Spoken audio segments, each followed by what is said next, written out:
Se você está no seu pior momento, este é o seu sinal para desacelerar e se reconectar com Jesus. Você tem carregado coisas demais por muito tempo e, às vezes, até o guerreiro mais forte precisa descansar. Saiba que esta fase vai passar. As estações vão mudar. É o ritmo da vida. Assim como o céu muda, as marés e o sol, o que você enfrenta agora também não vai durar. Lembre-se do nosso Salvador Jesus Cristo. Ele não se apegou a posses, estava pronto para o que a jornada exigisse. A lição é que você não precisa de controle, você precisa de fé nele.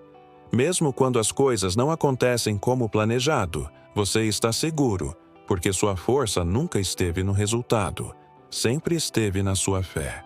Com ele, não nos falta nada. Siga nosso canal para mais mensagens de fé e esperança. Obrigado por assistir.